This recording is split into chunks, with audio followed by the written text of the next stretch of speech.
let neither the British nor the Gandhi and the Congress to rule us. We want to free ourselves from the tyranny of both.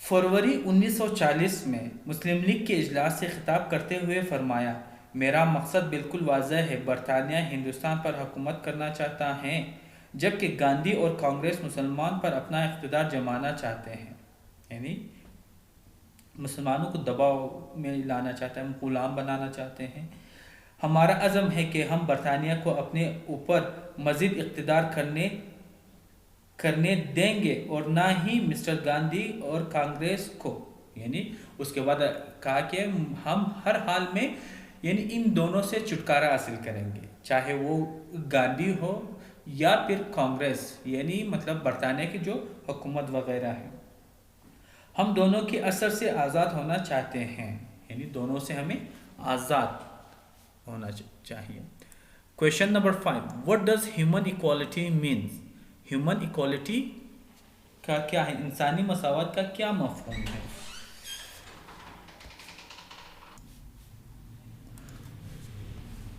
Answer number 5، human equality, اچھا انسانی مساوات کا کیا مفہوم ہے، تو اس میں ہم لوگوں نے انسانی مساوات کا مفہوم لکھنا ہے۔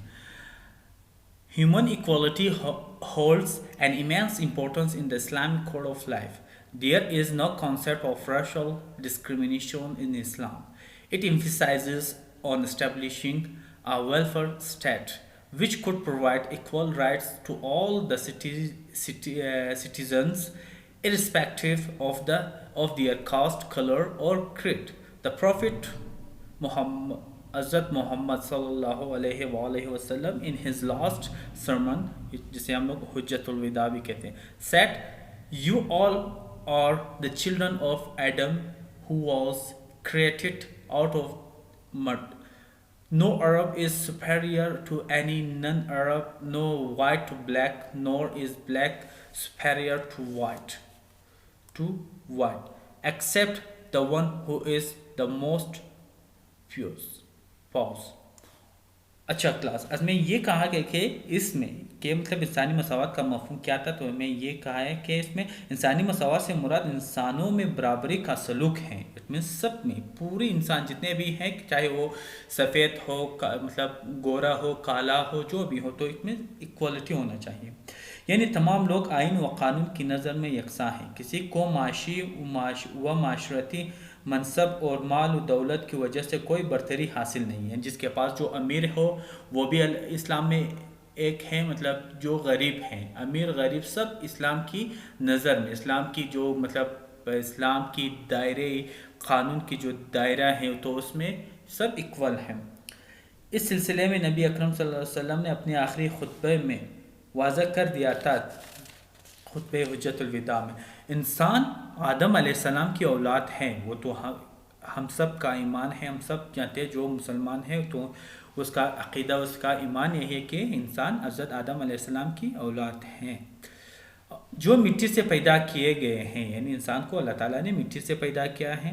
پس کسی عربی کو اجمی پر اور کسی اجمی کو عربی پر، کسی کالے کو گورے پر اور گورے کو کالے پر کوئی فوقیت نہیں، فضیلت کا معیار صرف تقویٰ و پرہیزگاری ہے، یعنی کسی مطلب بلیک وائٹ جو گوری ہوتی ہے یا مطلب جو کالے ہوتی ہے یا برابری جو ہوتی ہے یا غریب جو بھی ہو، جس طبقے سے بھی تعلق رکھتے ہو، سب اسلام کی قانون میں سب ایکول ہیں۔